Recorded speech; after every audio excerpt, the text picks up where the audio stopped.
Au lycée, en cours de chimie, on nous a appris qu'il y avait des mélanges qui pouvaient être très dangereux.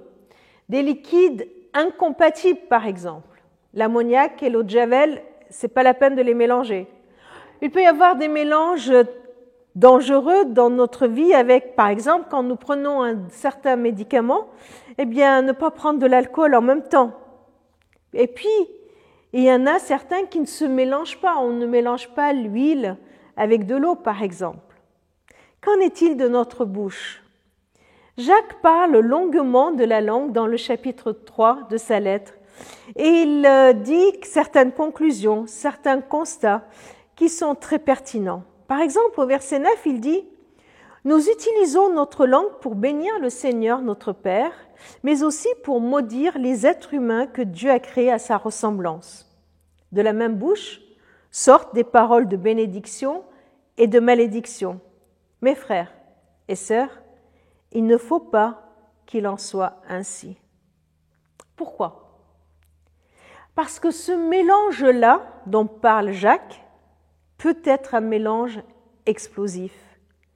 Et c'est dans l'épître de Jean, dans la première épître de Jean, qu'on nous en parle. Dans 1 Jean 4, 20, il nous est dit « Si quelqu'un dit « J'aime Dieu » et qu'il haïsse son frère, c'est un menteur. » C'est explosif, hein?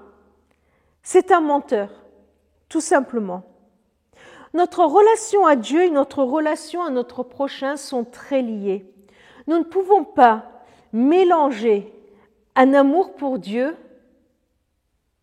et une haine, une malédiction pour notre prochain.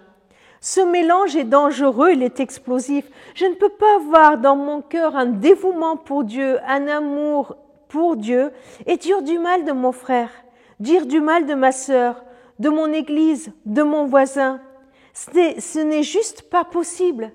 De la même bouche dire « j'aime Dieu », mais je n'aime pas les grands, les petits, les étrangers, allez, les arabes, les noirs, les blancs, les jaunes, vous voyez? Et chacun justifie ces paroles de malédiction qui sortent de leur bouche. Attention, c'est dangereux. C'est dangereux pour toi.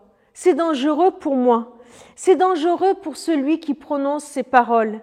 Et Jean nous lance une alerte. Il nous dit que si ça sort de ma bouche, eh bien ceci est un indice qu'il y a un mensonge derrière. Lequel? Eh bien certainement du fait que je n'aime pas vraiment Dieu. Vous voyez, ça va loin. Ça va loin cette histoire. Si de ma bouche je maudis un être humain semblable, qui est semblable à Dieu, c'est qu'au fond de moi, je n'aime pas vraiment Dieu. Alors, oui, notre bouche nous trahit, ou plutôt notre bouche révèle véritablement qui nous sommes et nous encourage, Ce constat n'est pas là pour nous condamner, mais ce constat-là est là pour nous encourager à faire attention, à aller vérifier ce qu'il y a dans notre cœur et que notre bouche bénisse le Seigneur, que notre bouche bénisse tous les êtres humains créés par lui à sa ressemblance.